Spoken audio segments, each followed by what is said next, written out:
Sveicināti, cienījamie semināru klausītāji un skatītāji. Pirmkārt, vēlos pateikt lielu paldies visiem, kuri šodien ir pievienojušies. Tad semināra sasniedzamie rezultāti. Pirmkārt, nedaudz pastāstīšu par sevi un par metodiķa komandas lomu pedagoģa atbalstā. Tad aktualizēsim tos aktuālos un sāpīgos un interesantos, teiksim tā, jautājumus. Es te arī centos izveidot tādus interesantus apakšvirsrakstiņus, solo izaicinājumus, pārdomas par domrakstiem, radošo darbu vērtēšanu un svara vērotāju, ko es domāju, jūs arī saprotat, ko es ar to domāju. Tad arī parādīšu vienu piemēru, kā no programmas tikt līdz summatīviem vērtēšanas darbam, neaizmirstot arī par formatīviem darbiņiem un arī kā izskatās kritēriji. Un arī mēģināšu atbildēt uz iesūtītajiem jautājumiem. Lielāko daļu no jautājumiem, kas bija par kaut kādiem konkrētām lietām vienādi, es esmu mēģinājusi jau slaidos un ietvert šīs atbildes, tāpēc nebūs tā, ka katrs jautājums ir konkrēti redzams. Ja šī semināra laikā jūs atbildi uz savu jautājumu nesat saņēmuši, tad lūdzu varēsiet atsūtīt e-pastu, un es tiešām apsolu atbildēt. Līga Sudare, valsts metodiķa latviešu valodā un literatūrā šobrīd, arī latviešu valodas un literatūras skolotāja pamatskolas posmā, šobrīd strādāju Strenču pamatskolā, un esmu arī satura līdzautore izdevniecības Lielvārds latviešu valodas mācību materiāliem. Arī šobrīd top 7. klases latviešu valodas grāmata, kur arī es savu darbu, savu artavu lieku klāt. Uzreiz varētu rasties jautājums, kāpēc ir atsevišķi, literatūra ir vienā jomā, latviešu valoda ir citā jomā, bet metodiķi es esmu viena šiem abiem priekšmetiem.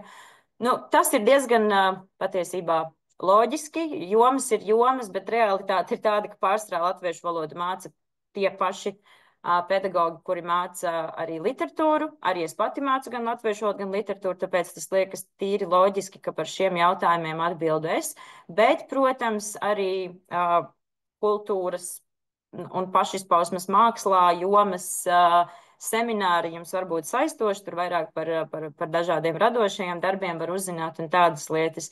Bet par tādiem saturiskiem, metodiskiem jautājumiem tur es būšu īstais palīgs, jo es speciāli šajā slaidā neesmu likusi te nekādus sasniegumus, jo tā laikam bija pirmā lieta, ko es iemācījos, kad sāku strādāt skolā.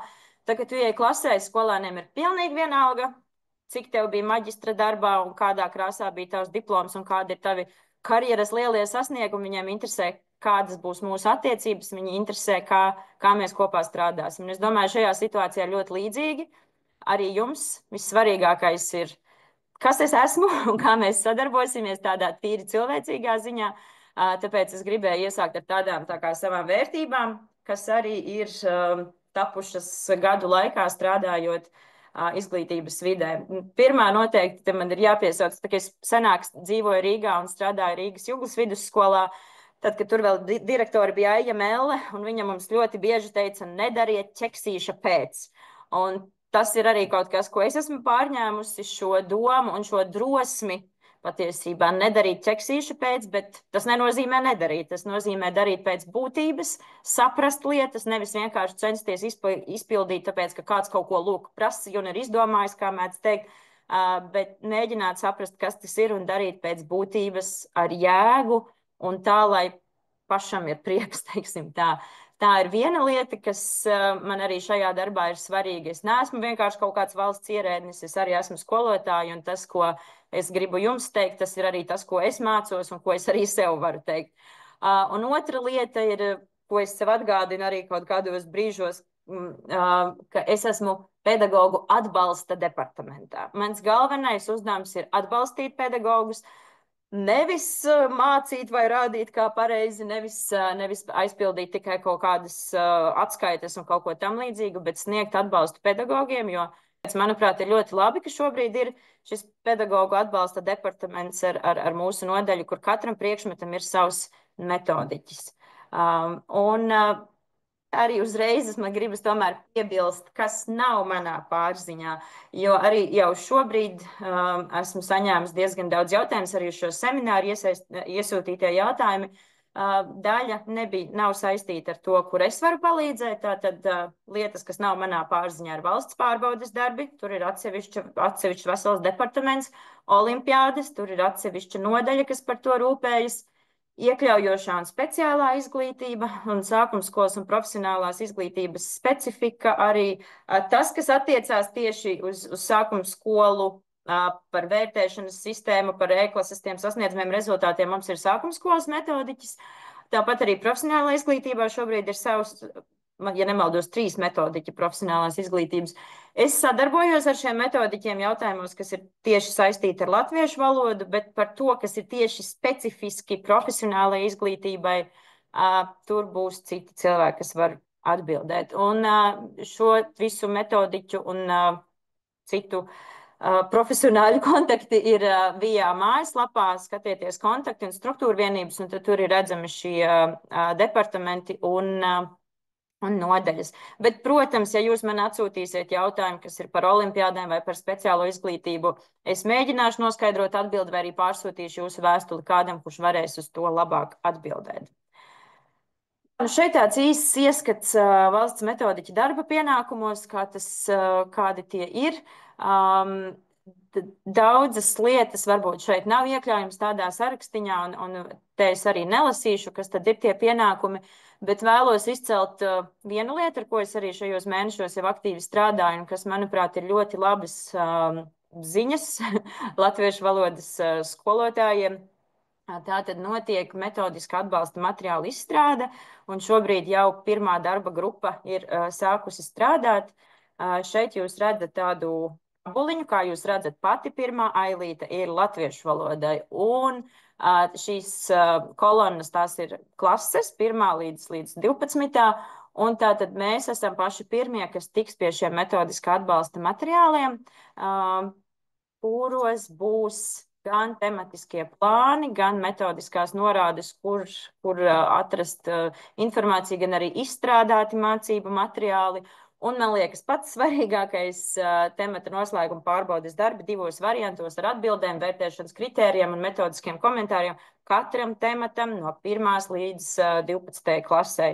Un es arī no savas puses darīšu visu, lai būtu pēc iespējas vairāk pieejami jums gatavi pārbaudas darbi esošajām programmām, lai ir iespējams vairāk laika veltīt tieši skolēniem, tieši darbam klasē. Arī ieskicēšu, kas šobrīd ir paveikts.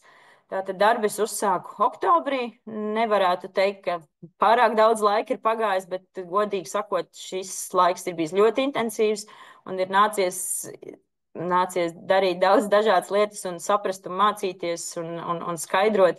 Tāpēc šeit es izcēlu tikai to svarīgāko. Pirmkārt, sadarbība ar valodu jomas koordinatoriem, ja arī šobrīd šeit klāt ir kādi no jomu koordinatoriem, kuri ik pa brīdim no manis saņem ēpastus ar lūgumu un nodot ziņas latviešu valodas skolotājiem. Liels jums paldies! Man tiešām ir sajūta, ka mēs sadarbojamies. Es saņemu no jums atpakaļ gan atgriezenisko saiti, gan jautājumus un komentārus, un man tiešām ir tāda laba sajūta par to, ka es personīgi, cik personīgi jums visiem kopā varu rakstīt, un jūs arī varat man jautāt, un es vienmēr cenšos arī atbildēt. Un tas lielākais, varbūt tāds tehniskais darbs, kas arī ir paveikts šajā laikā, platformā Skolu LV, šobrīd ir izveidota latviešu valodas un literatūras skolotājiem skolotāja istaba digitālā. Mēs to tā nosaucām, skolotāja istaba, lai vienu vietu ir tāda platforma, kur jūs varat redzēt jaunāko informāciju, ko es esmu apkopojusi vai ko es pati vēlos jums nodot.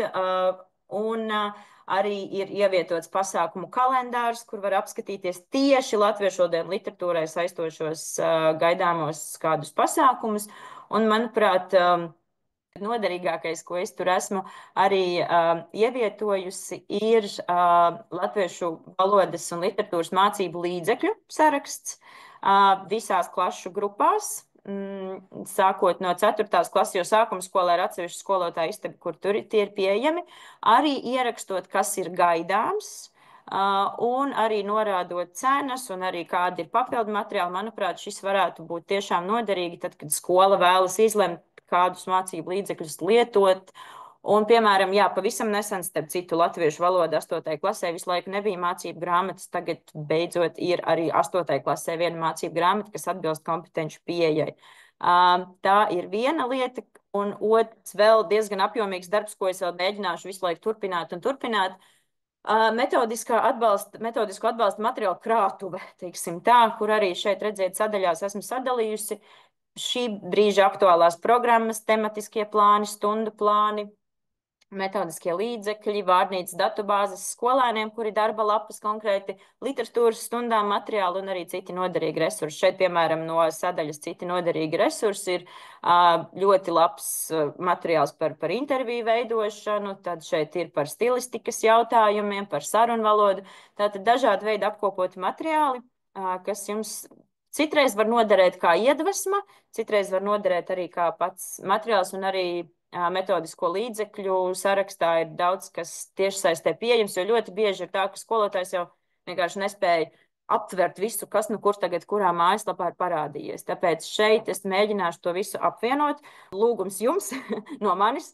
Ja jūs atrodat kādu tiešām burvīgu materiālu, un jums liekas, maniem kolēģiem arī par to vajadzētu zināt, lūdzu, sūtiet man saiti, ievietošu šeit, lai visi to var lietot un priecāties. Šeit vēl arī, kas šobrīd ir paveikts, vēl gribēju piebilst, jā, ka cenšos atbildēt uz vēstulēm un risināt konkrētus jautājumus, par ko uzzinu un par ko man tiek lūgta palīdzība. Un arī veicu mākslīgā intelekta rīku un iespēju padziļinātu izpēti, teiksim tā, tieši saistībā ar latviešu valodas un literatūras specifiku, teiksim tā. Jūs zinat, šobrīd tas ir tā aktuāli, visiem gribas visur izmantot mākslīgo intelektu, kur vajag un kur nevajag, bet patiesībā, ja tā kritiski paskatās, citreiz ir pat mazāk laika aizņem pašam kaut ko izdarīt, nekā mēģināt ar mākslīgo intelektu, bet, ir arī jāsaprot, ka mākslīgais intelekts nekur nepazudīs, un ja mēs iemācīsimies to jēgpilni izmantot, tas var atvieglot mūsu darbu, arī gatavojot stundas latviešu valodā un literatūrā, gatavojot dažādas kritērijas un tam līdzīgi. Un mēs arī nonākam pie šī, kas ir plānots tuvākajā nākotnē. Varat jau pierakstīt divus datumus, teiksim tā.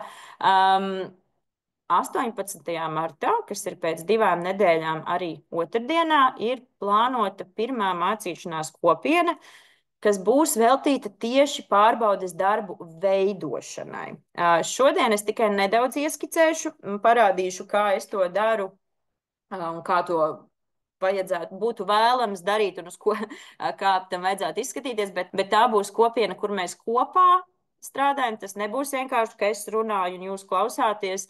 Mācīšanās kopienas tā pamatdoma ir tomēr, ka mēs visi dalāmies ar saviem piemēriem, pārunājam tos, analizējam, sniedzam viens otram cits citam sniedzam atgriezenisko saiti un varbūt palīdzam uzlabot vai pamanām labās lietas, kas tur ir. Tātad tā ir domāta tiešām tajā gadījumā, ja jūs esat arī gatavi dalīties ar saviem pārbaudes darbiem un arī sniegt vērtējumu par citu darbiem un tiešām strādāt, lai uzlabotu konkrētus jau pārbaudes darbus.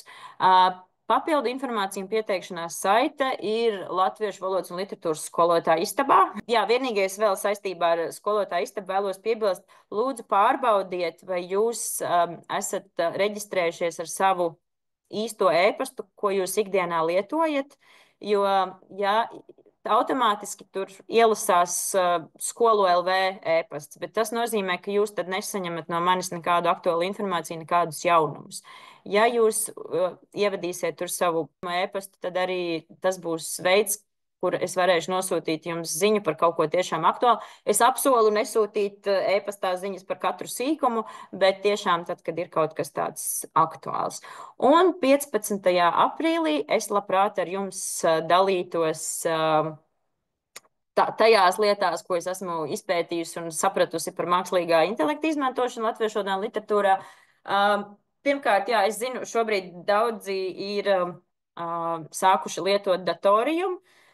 Es nezinu, kā jums iet. Man šķiet, es pamēģināju, man šķiet, ka datoriem šobrīd latviešu valodā pavisam noteikti neatrisina mūsu problēmas, un tie materiāli sanāk diezgan tādi, nu, es neteiktu, ka ir labi un lietojami, bet varbūt jūs esat kaut ko labu atklājuši. Tad tā kā tas nebūs par datoriju, bet varbūt arī kā to izmantot, kur es šobrīd redzu, kā to var pielietot, nepieļaujot kaut kādas tiešām tādas kritiskas kļūdas saturā. Tāpat arī es pati šobrīd apmeklēju Valmieras novadā semināru par mākslīgo intelektu latviešu literatūrā. Arī manā seminārā nebūs tas pats, jo šajā seminārā, kas bija Valmieras novadā, varbūt, ja te ir arī skolotāji, kas tur bija tomēr tādas vispārīgas lietas. Es tomēr mēģināšu tā konkrētāk, tiešām specifiskas lietas, varbūt pat sasaistot ar tematiem, kur un ko var kādā veidā izmantot. Par šo semināru tiks izziņota pieteikšanās vēlāk, kaut kad tas tuvosies, bet tas arī būs šādā pašā formātā, tiešsaistē un arī no 3:30 līdz 5. Nu, tas tātad pirmais no sasniedzamiem rezultātiem cerams, ka ir realizēts, tad ķeramies pie nākamā, tātad aktualizēt šīs izmaiņas vērtēšanas pieejā, kas ir stājušās spēkā 2024. gada 1. septembrī, bet runāts jau par to ir bijis pirms tam, un ir lietas, kas varbūt nav tik lielas pārmaiņas, bet ir tādas, kas varbūt ir vēl jārunā un jāstāsta par tām, lai būtu visiem vienāda izpratne, kas tas ir. Tātad, kas ir domāts ar šo vienoto pieeju? Nu, es nezinu, kā jums, bet sanāk arī, kad es strādāju Rīgā, mums bija katra metodiskā komisija, pat izlēma, no cik procentiem sāksies, piemēram, četrinieks. Un tad mēs paši noteicām šos procentus. Tātad šobrīd ir tā, ka šī vērtēšanas skala ir vienota visiem un visur, lai nav šādas iespējas, ka vieniem tur sekmīgi atzīme sākas no 35%, otriem no 45% un tam līdzīgi. Precizēti vērtēšanas veidi, tātad formatīvā vērtēšana un summatīvā vērtēšana. Patiesībā šis īsti nevajadzētu būt, ka tas ir tāds milzīgs jaunums, bet kaut kā ar to, ka šīs tika ieviestas kā izmaiņas, manuprāt, ir radušies vairāk pārpratumi, kur skolotāji ir domā, ka tās ir lielākas pārmaiņas nekā tās ir. Tāpēc tā būs viena lieta, ko es šodien arī nākamajos slaidos mēģināšu viest lielāku skaidrību. Tātad trešā lielā izmaiņa, lielāks uzsvers uz ikdienas vērtēšanu. Šis ir par atgriezenisko saiti atkal, un tā ir jēdzīga pārmaiņa. Mums ir jāmaina šī domāšana, ka viss notiek atzīmes dēļ. Mums ir jāstrādā pie tā, lai skolēni saprastu, kāpēc un ko viņi dara, kāds ir šī brīža rezultāts un ko viņi var darīt, lai to uzlabotu. Un tātad pārbaudes darbs, fiksē konkrētā brīža zināšanas, lielāks svars tiem pārbaudes darbiem, kas atver plašāku sasniedzamo rezultātu kopumu.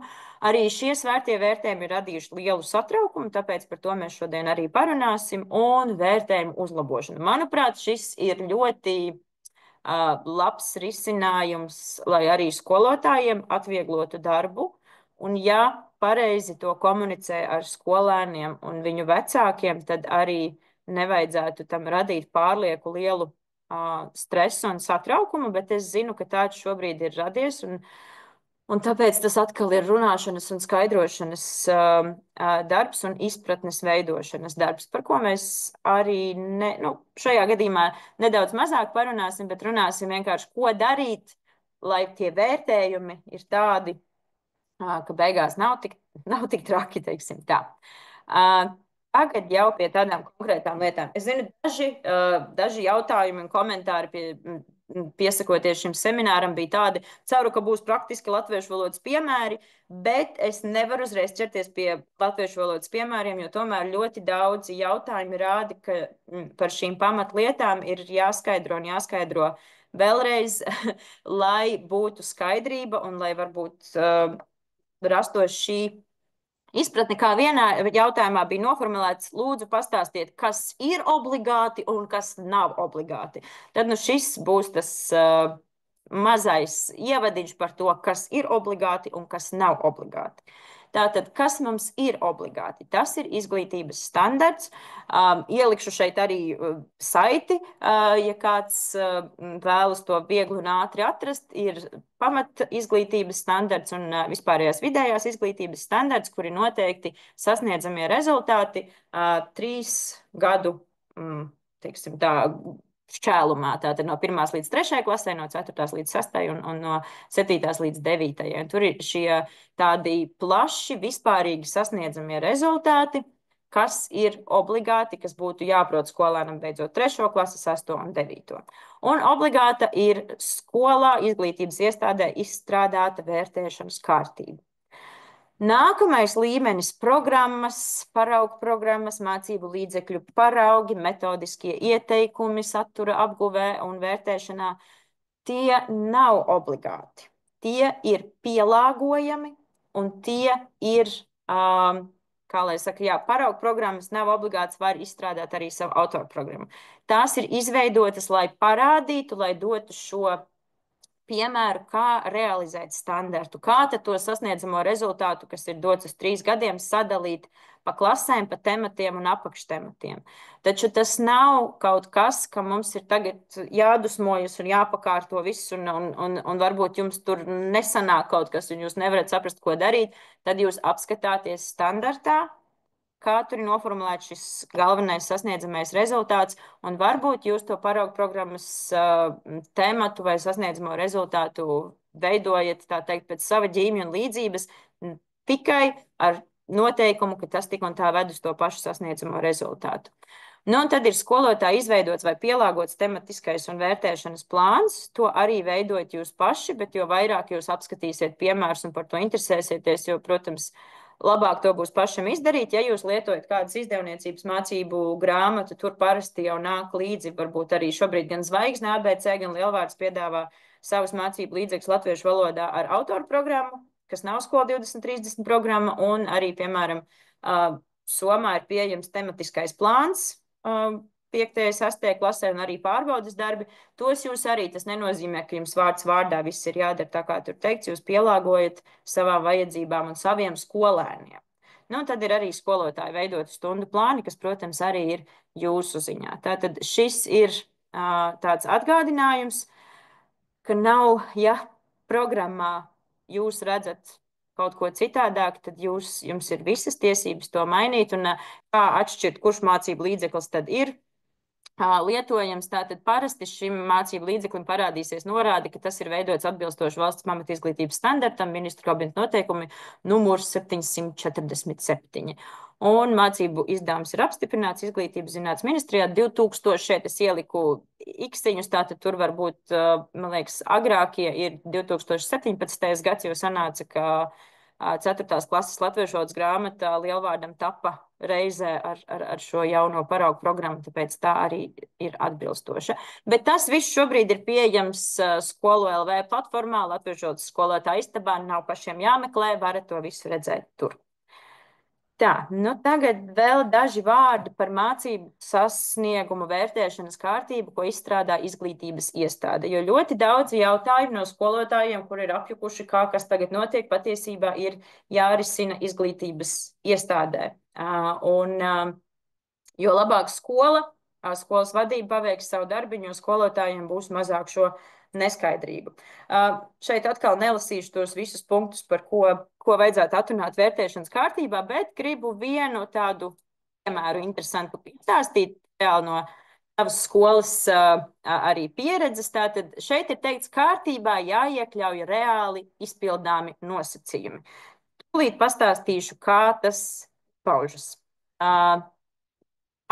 Piemēram, es pieļauju, ka ļoti daudzas skolas ir izveidojušas vērtēšanas kārtību, kur ir noteikts, ka neuzrakstītie pārbaudas darbi, par kuriem ir N vai NV, ir jāuzraksta 2 nedēļu laikā. Un es zinu, ka arī šo sasniegumu vērtēšanas kārtības vadlīnijās ir šāds piemērs dots, un ļoti daudzās skolās tas parādās. Bet ko darīt, ja tajās 2 nedēļās neuzraksta šo pārbaudas darbu, vai tiešām tas NV paliek un visiem šiem skolēniem tad ir vasaras darbi un visas tās sekas, kas iestājas, ja kāds pārbaudas darbs nav uzrakstīts. Jo, kā zināms, visiem summatīviem darbiem ir jābūt uzrakstītiem, ja vien atsevišķi nav kaut kādi apstākļi, kas to maina. Un tad es dzirdēju no kolēģiem dažādus radošus risinājumus, ka ielikt 1 punktu, ka it kā tad viņš ir nopelnījis vieninieku. Nu, nē, tas ir nepareizi. Nevar šādi NV pārvērst par vieninieku. Tas nav pareizi. Atkal ļaut rakstīt pēc 2 nedēļām, kaut gan noteikumos ir teikts, ka jāizpilda 2 nedēļās. Tas tad nozīmē, ka nav ievērota šī kārtība. Un tad skolotājiem bija šis jautājums. Un noskaidrojām atbildi pavisam vienkārši. Ir jāveic vienkārši šīs nelielās izmaiņas vērtēšanas kārtībā, un tās 2 nedēļas jāņem ārā. Viss. Tieši tik vienkārši, tāpēc ir jādomā pēc būtības, lai vērtēšanas kārtībā būtu reāli izpildāmi nosacījumi. Tātad, ja mēs nevaram šos noteikumus izpildīt, tas nozīmē, ka ir jāpielāgo noteikumi. Nevis jādomā kaut kā tos noteikumus apiet. Protams, jūs varat skolēnus mudināt 2 nedēļu laikā šo darbu uzrakstīt tīri tāpēc, ka tas varbūt ir tas laiks, kamēr viņi vēl kaut ko no tā temata labāk atcerās, un tad viņiem arī ir vieglāk koncentrēties nākamajiem tematiem. Jūs varat viņus mudināt 2 nedēļu laikā uzrakstīt, bet tajā pašā laikā, ja no vērtēšanas kārtības šī norma ir mainīta, tad nav arī nekāds noziegums, ja šo pārbaudas darbu uzrakst vēlāk.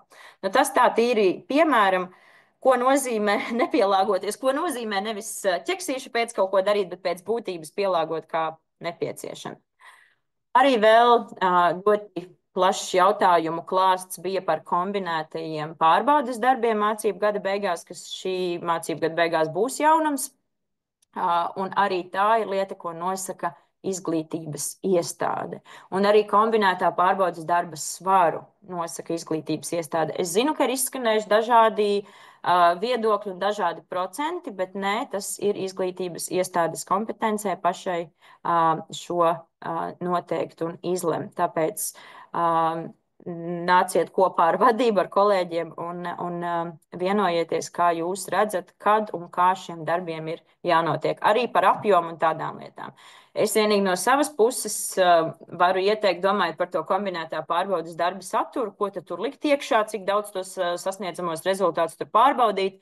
Domājiet par skolēna nākotni. Tātad iekļaujiet tādus sasniedzamos rezultātus, tādas zināšanas un prasmes, kas skolēniem būtu jāzina un jāprot pēc tam nākamajos izglītības posmos. Tātad kaut ko, kas būs reāli pēc tam noderīgs, tas pats būtiskākais un lietojamais, teiksim tā. Tāpēc es ceru, ka šis arī jums palīdz nedaudz viest skaidrību, kur tālāk ir kādā virzienā meklēt atbildes. Tad ķersimies pie tiem vērtēšanas veidiem. Nu, tātad šeit mēs redzam diagnosticējušā vērtēšanu vai nu mācību gada sākumā, vai, piemēram, uzsākot darbu ar jaunu klasi, kad jūs vienkārši diagnosticējat, kāds ir šī brīža zināšanas un prasmes. Pēc tam ir šī formatīvā vērtēšana, kas ir cieši sasaistīta ar summatīvo vērtēšanu. Par to tūlīt runāsim sīkāk. Bet jā, tātad formatīvā vērtēšana nosaka, kas izdodas, neizdodas, ko un kā darīt tālāk, bet summatīvā tā nav alga, kā citi mēdz teikt. Tas vienkārši ir rādītājs, kādas šajā tematā ir šī brīža zināšanas un prasmes. Tas nevajag varbūt arī kā lai saka, skolēnos radīt šo lielo stresu par to atzīmi, bet vienkārši runāt par to, tas ir tas, kādā līmenī tu šobrīd esi, kas ir sasniegts, un tas varbūt palīdz domāt uz priekšu, ko darīt nākamajos tematos, kā mācīties, lai tie rezultāti būtu labāki. Nu, tāds tīri. Man patīk, ka tagad es strādāju pamatskolas posmā, man patīk bildītas, man patīk salīdzinājumi, tad šeit par formatīvo vērtēšanu un summatīvo vērtēšanu mēs varam domāt tā. Mēs vāram zupu, un process, kamēr tā zupa vārās, vai kamēr kaķi vāra zupu, un kamēr mums kāds varbūt iesaka, ka klau varbūt pieliec tai zupai tur nedaudz pipariņu vai koriandrus un ko vajag pielabot, tā ir formatīvā vērtēšana. Tā zupa vēl ir procesā, mēs vēl varam kaut ko mainīt, un mēs varam paši pagaršot un novērtēt, kas būtu jāuzlabo, lai zupa būtu tiešām lieliska. Un mēs varam arī saņemt no citiem šos ieteikumus, ko tad darīt zupas labā. Un tad ir summatīvā vērtēšana. Tas ir tas brīdis, kad mēs zupu jau pasniedzam šķīvjos un rādam visai pasaulē, kas mums ir izdevies. Un tajā brīdī mēs vairs tur nevaram ne burkāniņu piemest, ciemiņi sāk šo zupu ēst, tad tas jau ir tas brīdis, ka mēs vairs neko nevaram tur mainīt. Kāds nu ir tas rezultāts, tāds ir. Un mēs nevaram vārīt fiksi vēlreiz zupu, mēģināt vēlreiz, kā būtu ar pārbaudas darbu labošanu. Tā kā varbūt, ja šī līdzība jums palīdz saprast to saistību, un saistību arī tādā ziņā, ka sasniedzamie rezultāti ir tie paši, kas tiek pārbaudīti. Nav tā, ka formatīvajā vērtējumā mēs prasām kaut ko vienu, kaut kādas, citi saka, mazie darbiņi kaut ko vienkārši iedod, lai un pasaka, ka par to būs procenti, lai kaut ko iedotu, bet nē, mēs jau mērtiecīgi pārbaudām to pašu, kas pēc tam būs pārbaudas darbā. Bet nē, mēs to nedarām identiski, nav tā, ka mēs dodam tagad daļas no pārbaudas darba tieši tādā pašā veidā, bet tās pašas zināšanas un prasmes mēs pārbaudam. Šeit ir arī piemērs no Ogres kalna pamatskolas, kur ir redzams, pirmais ir formatīvais vērtējums, kur, piemēram, skaidro, kas ir atskaņas, un tad pārbaudas darbā mēs jau redzam, ka ir izrakstinot dzejoļa vārdus, kas atskaņojas, un raksta atskaņas dotajiem vārdiem ir formatīvajā vērtējumā, un šeit ir uzraksti atskaņas vārdiem, un vienu atskaņu vārdu pāri izdomā pats. Tātad mēs redzam šo saistību starp to, kas bija formatīvajā vērtējumā prasīts, un starp to, kas ir summatīvajā. Šeit arī ir tāds uz violetā foniņa tās teorijas lietas. Tātad pirmkārt ir jāsaprot, ka formatīvajā darbā jāpārbauda vienu vai vairākus sasniedzamos rezultātus, ko pārbaudīs summatīvajā darbā, bet ir jānošķir divas lietas. Ir formatīvā vērtēšana, kas noris ikdienā, varbūt katrā stundā, vajadzētu būt katrā stundā, kas ir šī atgriezeniskā saite. Un ir formatīvais vērtējums, kas parādās kā procenti vai kā ieskaitīts, neatskaitīts atkarībā no skolas vērtēšanas kārtības un vai kā stap sākuma skolā. Tātad mēs varam teikt, ka formatīvā vērtēšana ir katru dienu, bet formatīvais vērtējums var nebūt katru dienu, protams, un katrā stundā. Bija jautājumi par formatīvo vērtējumu biežumu. Iztikas minimums ir 1, bet manā pieredzē strādājot arī skolā, man tomēr šķiet, ka tas 1 ir par maz. Man latviešu valodā bija diezgan daudz, katru nedēļu bija viens formatīvais darbiņš, un tad ļoti skaisti tie procenti līdz pārbaudas darbam jau sniedza priekšstatu, kas tur ir un ko gaidīt apmēram gan skolēniem, gan viņu vecākiem, gan man. Literatūrā bija 1 darbiņš, kas pārbaudīja 2 sasniedzamos rezultātus no tiem, kas būs pārbaudas darbā, un tur šī atšķirība starp procentiem un pārbaudas darba rezultātu, protams, ir daudz lielāka. Jo es pārējo, it kā, protams, es stundās redzēju, mēs strādājam ar tiem pašiem sasniedzamiem rezultātiem, bet tur tieši nevar redzēt to, kā mēs nonācām līdz šai atzīmei. Un te arī pašiem skolotājiem varbūt ir jāmaina tas, protams, ne visiem, bet tiem, kuriem ir, ka procenti neko neietekmē. Tā nevajadzētu teikt, tā nevajag teikt skolēniem, tā nevajag teikt viņu vecākiem, un arī pašiem tā nevajag domāt par tiem procentiem. Domājam, ka tas rāda tev un taviem vecākiem, kas tevi sagaida pārbaudas darbā. Ja ir bijuši 3 formatīvie darbi un tur visos ir ļoti zemi tie procenti, tas ir milzīgs sarkanais karogs, ka hei, steidzam uz konsultācijām. Vai arī pat jau pēc viena formatīvā darba, tātad šie sasniedzamie rezultāti nav apgūti. Kas ir jādara, lai tos apgūtu? Mums ir jāsniedz skolēnam šīs iespējas to iemācīties, un arī pašam skolēnam tad ir iespēja saprast, kas tad ir tas, ko viņš vēl nesaprot. Bija arī lūgumi parādīt formatīvo darbu piemērus latviešu valodā un literatūrā un vidusskolā, bet šeit man arī varbūt es tā lietošu vārdu žanrs, formatīvie darbi nav atsevišķs žanrs. Tas nav kaut kas jauns šobrīd izdomāts. Pārbaudes darbs ir pārbaudes darbs. Atšķirīgs ir tikai apjoms, varbūt tas uzdevuma daudzums, sasniedzamo rezultātu skaits, ko mēs pārbaudām, un cik laika tas aizņem no stundas, un arī un atšķirīgi ir tas, ka par to saņem procentus, nevis balles. Bet tas nav nekas jauns jāizdomā, un ar formatīviem vērtējumiem jūs varat pārbaudīt, varbūt pirmā, otrā līmeņa uzdevumus biežāk sanāk pārbaudīt, bet tas nav nekas citādāks, teiksim tā.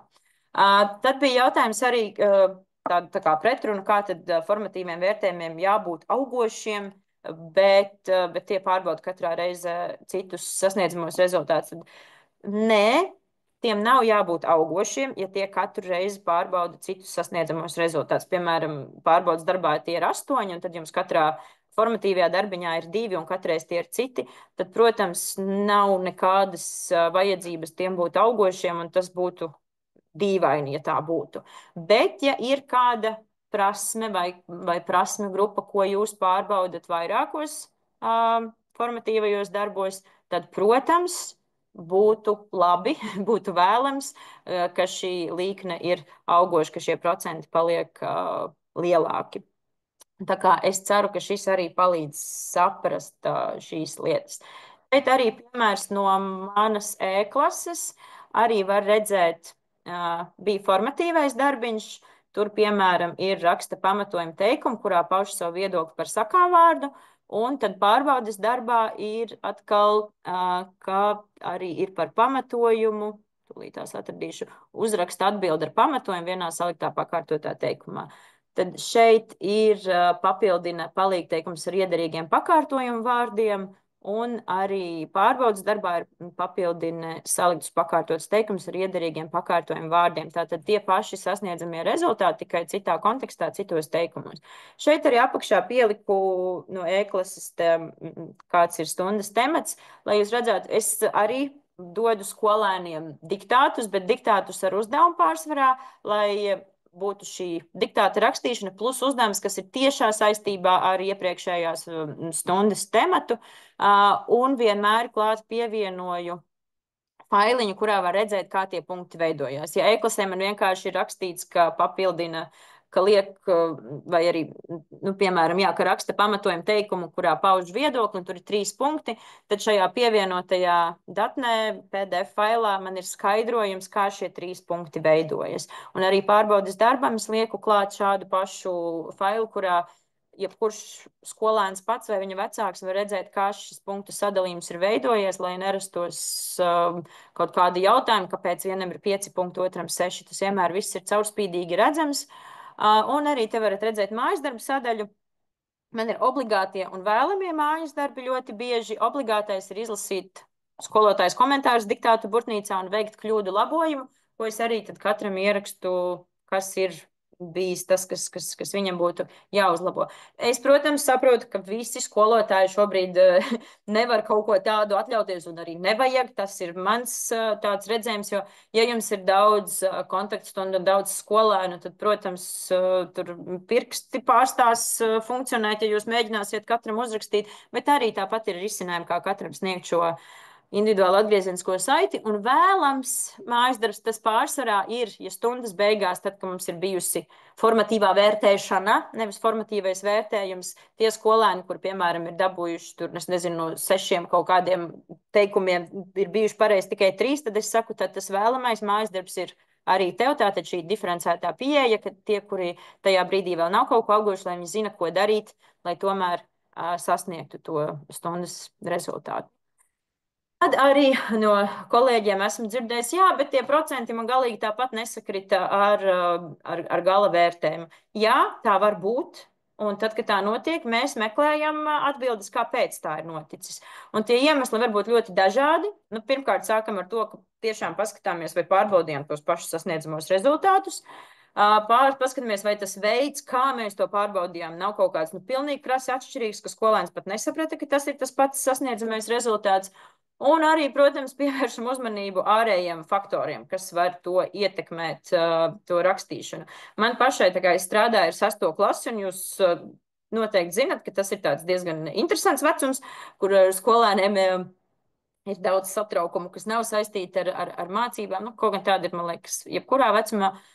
Un bija tā viena diena, ka viņiem viena klases daļai gāja zīmītes apkārt, kurš kuru mīl, un bija liels satraukums un lielas emocijas. Un, protams, ka diezgan likumsakarīgi, ka tieši šai skolēnu grupai tajā formatīvajā darbā pēkšņi visiem bija krasi zemāki rezultāti nekā pārējiem klasē, un arī zemāki nekā viņiem parasti ir. Un tādas lietas arī ir jāsaprot, un tad ir jādomā, ko es no šiem faktoriem varu novērst, ko es varu ietekmēt un ko es nevaru.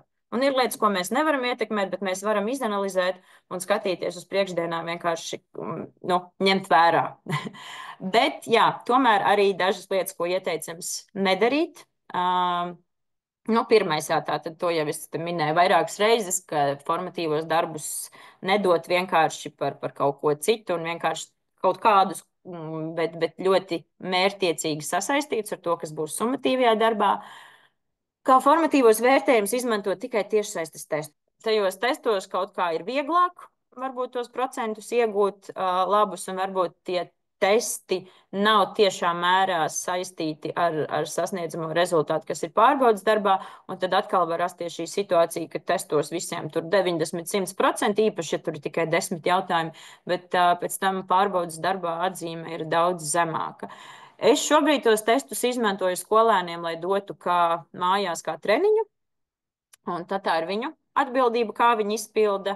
Un tas varbūt arī daļa no summatīvā darba, jo, piemēram, tādas pirmā līmeņa zināšanas, vai viņi saprot jēdzienus, vai māk noteikt, kurš ir, piemēram, kāda veida teikums, un tādas lietas ar tiem testiem var pārbaudīt, bet tas noteikti ir par maz, lai ar to pietiktu un lai būtu tāds kvalitatīvs rādījums par to, kā mums iet virzīšanās uz pārbaudas darbu.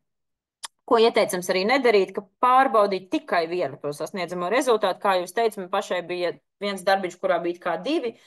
Tas jau man likās par mazu un nepietiekami, bet ja tikai vienu, tad tas arī neko nedos. Un tāpat arī ir gadījumi, ka skolotājs varbūt tas arī saprot laika trūkuma dēļ tos procentus ieliek e-klasē, un viss. Ar to arī visa darīšana ar formatīvo darbu ir beigusies. Tā arī nevajadzētu, jo tā galvenā doma ir ar šo formatīvo darbu skolēnam sniegt informāciju, ko darīt tālāk, kādas šobrīd ir viņa zināšanas, kur ir viņa kļūdas un kas būtu jāuzlabo. Un tie pliki procenti neko tādu neparāda, tāpēc lūdzu tomēr vismaz, protams, nav laika vienmēr individuāli ar katru parunāties, bet ja viņš var izpētīt savas kļūdas, varbūt uzrakstīt pēc tam pats sev, piemēram, burtnīcā secinājums, kas man šobrīd izdodas labi, ko man vajadzētu uzlabot, jau tas viņam liek par to domāt, tam pievērsties un kaut kur varbūt aizķersies, ko vajag. Man tagad bija daži skolēni, kuri pirms pārbaudas darba zināja savas problēmas, viņi sev uz rokas rakstīja atgādinājumus. Es domāju, labi, ja viņi tādā veidā, tas ir viņu veids, kā viņi saprot to, kas viņiem jāuzlabo, kas ir viņu tādi izaicinājumi, ja tas palīdz, lai tas ir. Viņi nerakstīšu pikeri, bet vienkārši, ka neaizmirsti par pieturzīmēm teikuma beigās, jo komatus viss saliek, bet punktus, piemēram, beigās neieliek. Nu jā, un te beigās tāds aicinājums nemetiet plinti krūmos tikai tāpēc, ka vienreiz nesanāca. Tā būs noteikti, un tā ir mums visiem, bet tas nenozīmē, ka sistēma nestrādā. Tas nozīmē, ka ir jāturpina strādāt, ir jādomā, jāskatās, kāpēc nestrādā. Un man arī pašai nevienmēr viss sanāk, un tad es arī sēžu un prātoju, bet nepadodieties, lūdzu. Jā, viss jau sākas varbūt no tādas pašiem pieietam ar ziņkārību, kas tad nesanāca, un tad mēģiniet saprast un virzīties uz priekšu. Nebija neviena jautājuma par atgriezenisko saiti, bet es tomēr vēlētos par to parunāt, jo man ir aizdomas, ka to jautājumu par atgriezenisko saiti nebija nevis tāpēc, ka viss ir tik ļoti skaidrs, bet varbūt tāpēc, ka šo tiešā mērā nesaista ar vērtēšanu, un šobrīd ir daudz lielāks uztraukums par tiem visiem citiem darbiem, bet es tomēr nedaudz gribēju šim pievērsties, lai atgādinātu tās nozīmi mūsu darbā un cik daudz tieši tas var dot skolēniem, ja viņi uzzina, kur es eju, kā es eju, kur tālāk, un ja to šo atgriezenisko saiti saņem konkrētu laikā, tas nozīmē pēc iespējas tuvāk tam veikuma brīdim, nevis tur pēc 3 nedēļām viņš uzzina, kā tur bija veicies, lai tā ir lietojama tādā ziņā, ka ir skaidri pateikts, ko darīt tālāk, un cieņpilna. Cieņpilna tas ietver sevi arī to, ka nevajadzētu to publiski visu priekšā, tur individuāli kādu darbu vētīt un stāstīt, kādas tur bija kļūdas un tam līdzīgi. Bet, protams, es zinu, ka situācijas klasē ir dažādas, un ja ir saprotoša, draudzīga klase, tad arī citreiz skolēni paši dalās ar savu darbu un pastāsta, kas nesanāca, bet, protams, tikai no jūsu puses vienmēr saglabājot to, ka tas ir cieņpilni pret skolēnu. Atgriezeniskā saite nav padoms, nav uzslava. Kaut gan tā citreiz liekas, ka pateicu malacītis un ka tā tagad bija tā atgriezeniskā saite. Nē, tā nepalīdz saprast, kas tieši ir labi, tā nepalīdz saprast, ko darīt tālāk. Diploms, atzinība, atzīme, bažas, nopūta, īkšķis uz augšu arī nav atgriezeniskā saite, bet tās ir emocijas un tās arī mūsu darbā ir diezgan neizbēgams. Tad ļoti bieži ir dzirdēts, ka skolotājs saka, bet kā tad es viens varu te visiem skolēniem sniegt atgriezenisko saiti? Un tāpēc es vēlos atgādināt, ka privāta, personīga, individuāla atgriezeniskā saite no skolotāja skolēnam ir tikai 1/4 no tiem veidiem, kā mēs šo atgriezenisko saiti varam sniegt. Pašvērtējums ir ļoti vērtīga lieta. Es šo arī esmu sev uzliks kā tādu mērķi, ko es gribu saviem skolēniem iemācīt, jo nezinu, kāda ir jūsu novērojuma. Mani novērojumi ir, ka skolēni ļoti ir daļa, kuri ir vienmēr par sevi ļoti labās domās, vai arī ir daļa, kuriem nepatīk uz savu darbu skatīties, un viņi vienkārši saliek tos ķeksīšus un negrib, viņiem nepatīk pievērsties savam darbam. Kad es mācījos skolā, es biju tieši tāda pati, un man bija visu laiku viena un tās pašas kļūdas, jo es nekad neskatījos uz savu darbu un to nevērtēju, bet man arī neviens nelika to darīt. Tagad es domāju, ka es saredzu tam lielu jēgu. Atgriezeniskā saite no klases biedriem, tas ir arī veids, ko stundās vienmēr varat izmantot. Viņi pārbauda cita darbus un mācās sniegt šo atgriezenisko saiti. Un arī skolotāja atgriezeniskā saite visai klasē, piemēram, pēc uzrakstīta formatīvā darba, ka jūs analizējat tās biežāk pieļautās kļūdas, kas ir klasē bijušas, un stāstat, ko darīt, lai tās nepieļautu. Tas arī ir atgriezeniskās saites veids. Bet šeit nedaudz komentējot par to klases biedru sniegto atgriezenisko saiti. Arī tā ir jāmācās, arī tā nav, ka jūs pirmoreiz tagad iedosiet un skolēni tagad mācēs viens otram pateikt kaut ko jēdzīgu un noderīgu. Man arī šobrīd ir jauna klase, ar ko es sāku strādāt no janvāra, un es viņiem mēģinu šo dot, un pagaidām galīgi nesanāk, bet šeit ir tāds tā kā snieguma līmeņa apraksts, prasme dot atgriezenisko saiti savam klases biedram. Un to arī šo var, tā kā prezentācija pēc tam jums būs pieejama, varat šo izmantot. Šo man iedeva kolēģe, un es arī mēģināšu saviem skolēniem dot, ka viņi arī tad vērtē savu spēju vērtēt klases biedru. Manuprāt, lieliska ideja, ko vajadzētu pamēģināt, un tas arī ir tāda prasme, kas būs noderīga arī citur, un arī patiesībā pat vienkārši dzīvē, pat ārpus stundām. Šeit ir arī mans kolēģis piemērs skolotāja atgriezeniskā saite par pārspriedumu, uzrakstīts tātad ar plusiņu, kas ir labi, ar mīnusiņu, ko vajadzētu uzlabot, jautājums un arī konkrēti ieteikumi, ko darīt. Un kā man stāstīja šī kolēģi, tad nākamajā reizē, nākamajā pārspriedumā skolēnam vairs nedrīkst parādīties tās pašas lietas, kas šeit bija minētas. Tātad ļoti mērķiecīgi tiek strādāts pie tādas individuālas uzlabošanas. Manuprāt, arī ļoti, ļoti laba un vērtīga lieta. Es arī zem diktātiem rakstu, zem tiem formatīvajiem darbiņiem katram to atgriezenisko saiti, un es uzrakstu, kas bija labi, uzrakstu ieteikumu, ko vajadzētu uzlabot, un citreiz turpat ar krāsainām pildspalvām zīmēju tur tiešo runu, kur pēdiņas augšā, kur apakšā, kur kols, lai nākamajā reizē šis būtu iegaumēts. Un, ja ir vārdi, kuros ir tādas klasiski, kur nav vienkārši neuzmanības kļūda, bet, piemēram, kādu vārdu raksta nepareizi, es arī pievēršu uzmanību tam un lieku trenēties šī vārda konkrētajā rakstībā. Tad, kad man bija 4 paralēli klases un man bija uzmetusies uz tulznu, uz pirkstenošo rakstīšanas, tad es sāku vienkārši sarakstīt datorā tās pamatlietas, sagriezu mazās lapiņas un tad katram līmēju to, kas attiecas uz viņu, jo pārsvarā jau tās ir vienas un tās pašas lietas, ko rakstīt ieteikumos. Un tādā veidā arī nedaudz pataupīju savu pirkstu un roku. Tagad par summatīvo vērtēšanu. Tātad tas ir temata noslēguma pārbaudas darbs, tā klasiski. Šobrīd ir tātad vai tas, kas ir radījis to satraukumu, ir tie izziņas līmeņi. Un noteikumi šobrīd, ministru kabineta noteikumi nosaka, ka skolēnam ir iespēja demonstrēt savas zināšanas un prasmes visos izziņas līmeņos. Un šiem līmeņiem pārsvarā šobrīd tiek lietota solo taksonomija, kas mēra uzdevumu kompleksumu. Un tātad, ja tas ir jāpatur prātā, ka ir jāparādās šiem visiem līmeņiem, arī tas var citreiz palīdzēt vienkārši šo atceroties. Tā ir atkal viena no tām lietām, kas ir obligāta. Tas ir jāpatur prātā, domājot, ko var likt kā pārbaudas darbu un ko nevar, un vai tur ir parādās šie visi līmeņi. Tagad dažas tādas konkrētas nianses, kas varbūt arī tas, kas nav obligātas, bet kas parāda šīs variēšanas iespējas, ka nav tikai tā, ka temata noslēgumā ir viens pārbaudas darbs un tur jābūt visiem 4 līmeņiem un neko nevar darīt. Pirmkārt, ja tas ir apjomīgs temats un, piemēram, nezinu, kaut klašu posms 4., 5., bet tur jūs redzat programmā, ka tur ir 30 stundas tam tematam apmēram.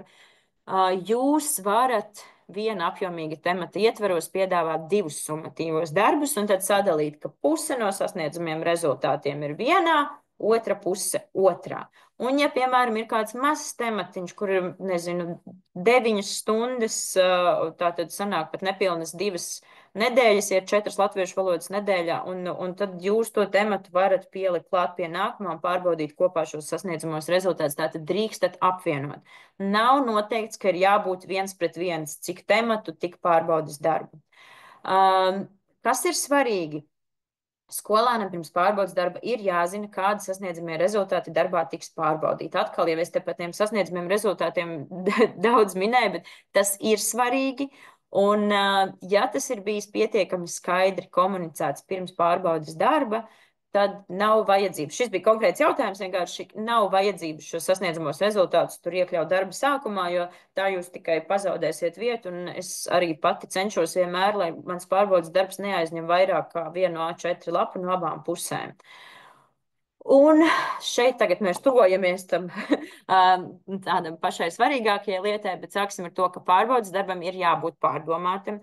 Tajā ir jābūt visu līmeņu uzdevumiem saprātīgā proporcijā, taču pārbaudas darbs nav jāpielāgo procentiem, nav jāpielāgo tām tabuliņām, ko jūs varbūt esat redzējuši par solo taksonomiju. Tas ir jāpielāgo sasniedzamiem rezultātiem pēc būtības. Mēs vēlāk, kad es rādīšu savu pārbaudas darbu piemēru, es arī parādīšu, kur šie sasniedzamie rezultāti parādās, kā mēs tos atlasām, bet šobrīd tas svarīgākais ir nolieciet, lūdzu, kalkulatorus, tie, kas bija sākuši tos ņemt rokās, un tie, kas nebija ņēmuši, nesāciet ņemt, bet es zinu, ka arī citur arī, tā kā kādos kursos ir teikts, ka tagad mums ir jāsēž un jārēķina. Es zinu, ka arī ir tabuliņas, kur parādās, ka pirmajam līmenim ir 40%, bet te man ir svarīgi norādīt, ka šī tabuliņa ar tiem 40% pirmajam līmenim ir domāta par vērtēšanu, ka līdz šiem 40%, tā kā zināšanas ir novērtētas, tad šie pirmie 40% ir saistīti ar pirmo līmeni, ka skolēns ir sācis apgūt.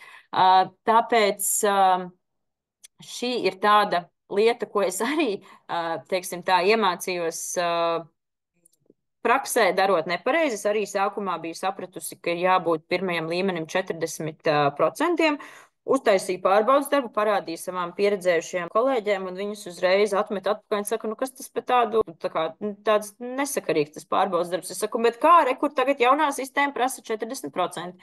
Sākām skaidrot, zvanīties, skatījāmies, ka valsts pārbaudas darbos arī nav nekādi 40%. Tā sākām šo pētīt un sapratām, jā, patiešām 40% nav attiecināmi uz pārbaudas darbu veidošanu. Tad meklējām, kādi procenti ir attiecināmi, un tad šī ir tā tabuliņa, kas ir tādi aptuvenie ieteicamie, bet tie nav tie obligāti, tie nav tādi, kā esmu uzrakstījusi, pat iedvesmojos no matemātikas metodiķas, kur arī teica, ka matemātika nav cienkālijas, un es varu teikt arī latviešu valoda un literatūra nav cienkālijas. Mums nav tagad jāsēž ar kalkulatoriem jāpielāgojas. Un šeit arī atkal mana otra mācība. Tad jau es tagad zināju, ka ir jābūt apmēram šādiem procentiem, veidoju literatūras pārbaudas darbu un izrēķināju procentus, un man tie procenti nesanāk. Domāju, nu kaut ko tur pielikšu klāt kādam uzdevumam, un tad pielikšu tos punktus, lai man tā smuki viss sanāk. Viņi apskatās manu pārbaudas darbu, un uzreiz, kā pieredzējuši skolotāji, viņi man saka, kāpēc tev tur tāda nesakarīgi daudz punktu tam uzdevumam? Un, protams, viņai ir pilnīgi taisnība, tas ir tieši tas uzdevums, kurā es centos procentus pielāgot. Un tas ir, lūdzu, nepieļaujiet manas kļūdas, tas nesanāk jēdzīgi, tas darbs nesanāk sakarīgs, ja jūs mēģināt pielāgoties procentiem. Šie izziņas līmeņi palīdz mums tiešām, tas palīdz skolēnam parādīt savu sniegumu dažāda kompleksuma situācijās, teiksim tā, bet tie procenti vienīgais, nu skatieties, lai ir tā proporcija, ka 1. līmenis un 4. līmenis nav lielāki par 2. un 3. līmeni. Tā varētu to komentēt. Tad arī tā gausa līkne veidojas tāda sakarīga, bet tas noteikti nav šobrīd jums jāapgrūtina sevi ar to matemātiku, kas patiesībā tikai to pārbaudas darbu sabojā. Jo principā, kāpēc šī sistēma, kāpēc prasība par tiem 4 izziņas līmeņiem tika iekļauta noteikumos, lai nav tādi gadījumi, ka tas pārbaudas darbs ir apmēram ieliki 10 vārdiņus pareizajās vietās vai no galvas zināja 10 vārdiņus un dabūja 10, kas ir viena galējība, ka pārbauda lūk tikai šī 1. līmeņa zināšanas, vai arī otra galējība, ka ir kaut kāds ļoti komplekss, radošs darbs, par ko ir atzīme, un ja skolēnam šī nav viņa stiprā puse šāda darba, tad viņam vienkārši nav iespējas parādīt. Kaut gan varbūt pat tematu viņš zina to teoriju, viņš ir mācījies, bet vienkārši tas formāts viņam nav piemērots. Un tie skolotāji, kuri jau līdz šim veidoja labus, tādus pārdomātus pārbaudas darbus, jūs vēl joprojām jūs varat vienkārši pārskatīt, vai tur šie līmeņi ir pamanāmi un cik daudz un ko tie pārbauda, un jūs varat vienkārši varbūt nedaudz pielāgot, nedaudz mainīt un izmantot tos pašus pārbaudas darbus, jums nav jārada jauni tagad obligāti. Esiet uzmanīgi arī ar tiem rīcības vārdiem, kas tiek piedāvāti dažādās saistībā ar solo taksonomiju, ka 1. līmenim tur tādi vārdi, 2. tādi. Pārsvarā šie visi rīcības vārdi labi darbojas STEM priekšmetos, bet latviešu valodā nē, mums ir jāskatās pēc būtības, ko mēs pārbaudām, cik kompleksas ir tās zināšanas, ko mēs pārbaudām, un tik vienkārši tur tiem vārdiem nevarēs tikt galā. Tā kā jā, šī ir tāda lieta, par ko mēs arī tajā mācīšanās kopienā, ja jums ir gatavi pārbaudas darbi, kas ir senāk veidoti, lūdzu ņemiet līdzi uz šo kopienu, parādiet, apskatīsim, izvērtēsim, kas tur ir un kā lietojams. Tālāk ir vairāki jautājumi par domrakstiem un par to, vai tad tagad domrakstu likt kā formatīvo darbu, un ja domraksts ir kā summatīvais, vai tad vai tā var vispār būt, un vai tad pirms summatīvā domraksta jādod formatīvie domraksti, dažādas šādas nianses. Ka domrakstus vajag, nepazaudējiet lūdzu domrakstus, neatsakieties no domrakstiem.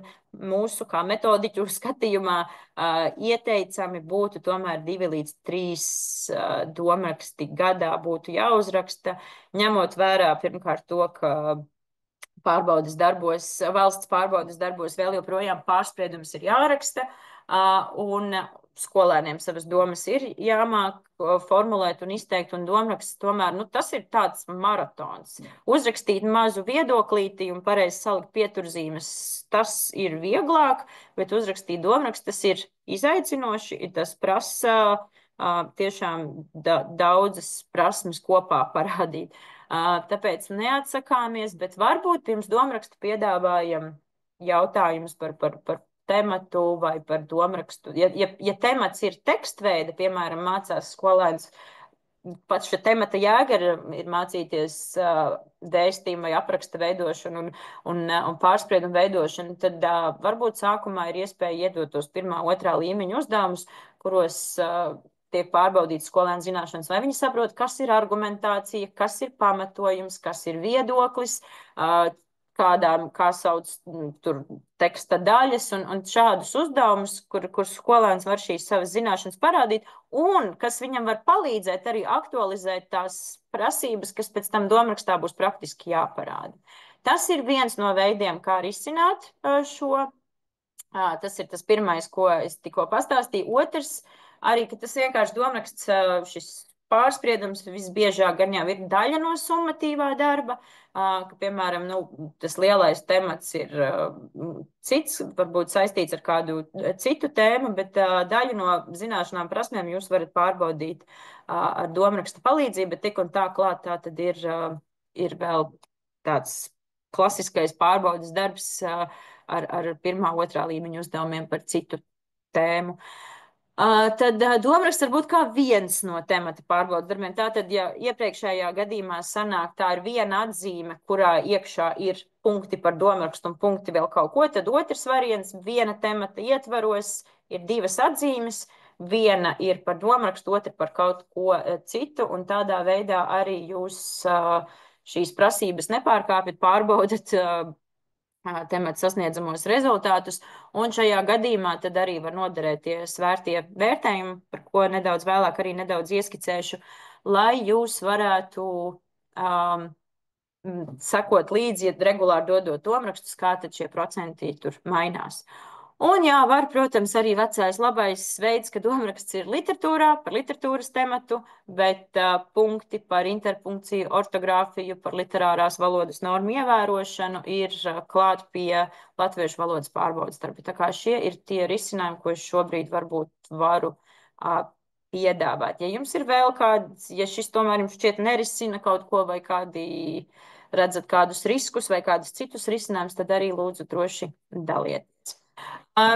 Principā tā pati atbilde, ko es tikko sniedzu par domrakstiem, attiecas arī uz radošajiem darbiem. Radošie darbi ir labi un lieliski, un literatūrā man arī patīk tos izmantot, bet atkal viens pats radošais darbs visticamākais būs atbilstošs 3., 4. solo līmenim, tāpēc tomēr vajadzētu skolēniem dot šo iespēju parādīt sevi arī 1. un 2. līmenī. Bet saistībā ar radošo darbu vērtēšanu gribu arī pieminēt par snieguma līmeņa aprakstiem. Tātad, vai visiem uzdevumiem pārbaudas darbos vajag snieguma līmeņa aprakstus? Noteikti nē. Kad tos vajag? Mana tāda vienkārša atbilde būtu, tos vajag tad, kad bez tiem nevar iztikt.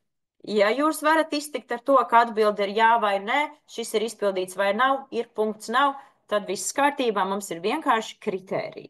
Bet ja mums ir kāda prasme, kurā ir līmeņi, ko var parādīt labāku, vēl labāku un pavisam labi, vai piemēram, tas ir komplekss sniegums, kur mums ir viens darbs, bet mēs vērtējam vairākas lietas, un arī tai katrai no šīm lietām vēl ir vairākas gradācijas, tad mums ir snieguma apraksts līmeņos. Es šobrīd arī viens no darbiņiem, ko es tuvākajā laikā vēlos paveikt, ir tāds piestrādāt manas kolēģis, kas vada kultūras un mākslas priekšmets, ir izveidojuši tādu tā kā matricu snieguma līmeņa aprakstam par radošo darbu. Es vēlos šo matricu pielāgot literatūras radošajiem darbiem, un tad es arī noteikti Skolu LV skolotāju istabā dalīšos ar šo matricu, kurā jūs varat ielikt savu konkrēto darbu, un tad jau jums ir gatavs snieguma līmeņa apraksts ar šīm dažādajām lietām, ko tur vērtēt, un tad jūs to pielāgojat, bet pamats jums ir gatavs. Vēl varu ieteikt, ka patiesībā mākslīgais intelekts šobrīd diezgan labi tiek galā ar snieguma līmeņu veidošanu. Protams, nedaudz jāpielabo, bet citreiz ir ļoti grūti vienkārši ar ko sākt. Viņš ļoti labi, viņš vai tas ļoti labi izprot, ko nozīmē snieguma līmeņi un palīdz izveidot šos līmeņus. Svērtie vērtējumi, sāpīga lieta. Atkal tāds āķis šajā ir. Vai svērtie vērtējumi ir obligāti?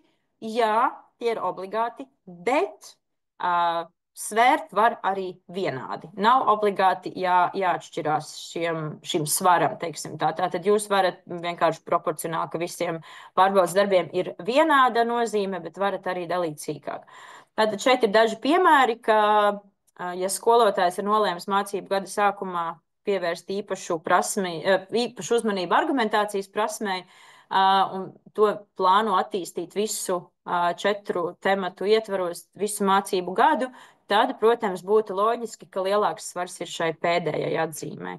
Vai arī otrs variants ir 4 temati, un skolotājs redz, ka tas ilgums, kas vienam tematam būs veltīts, un piepūli, kas skolēniem būs šim tematam jāpelna, jāvelta ir atšķirīgi, tad arī šos procentus varam mainīt. Arī konkrēts piemērs no manas kolēģis, ka, lūk, latviešu valodā viņai bija 25, 25, 25, bija tātad svērti vienādi visi temati, bet literatūrā ir atšķirīgi, tur ir daudz mazu tematu, un tad ir šie procenti dalīti citādāk. Tātad tāda iespēja arī ir. Tas nozīmē, ka, ja jūs vienā priekšmetā maināt tos svarus, varat otrā nemainīt tikai ķeksīšu pēc, tikai, ja pēc būtības tas ir nepieciešams.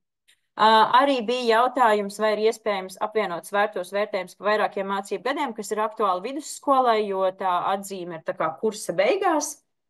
Un tad man pašai nav prakses ar šo, bet mana kolēģa bioloģijas metodiķe šeit ir parādījusi, kā tas izskatās.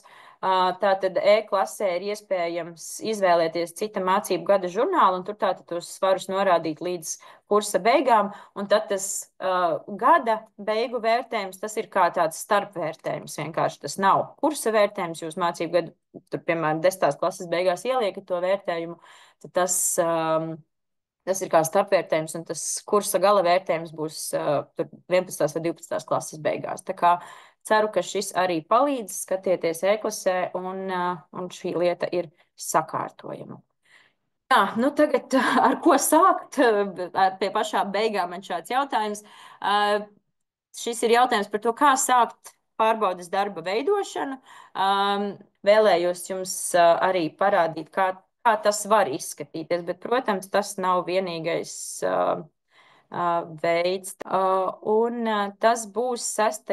klasei piemērs, un programma, kas ir izmantota, tā ir 2023. gadā radīta paraugu programma.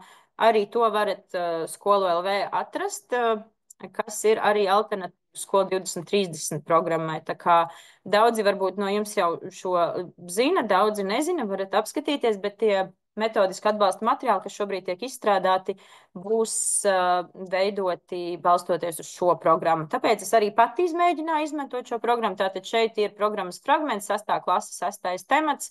Šādi tas ir strukturēts, un 24 stundas ieteicamais stundu skaits. Tātad pirmais, ar ko es sāku, es apskatu šo programmu. Otrais, ko es izdaru, es atrodu tos standarta sasniedzamos rezultātus, kas šeit iekaviņās ir doti, un izkopēju tos ārā, lai tie man ir acu priekšā, pirms es strādāju tālāk. Kā jau es minēju sākumā, ja kaut kas mani neapmierina šajā programmā, tad es to varu mainīt.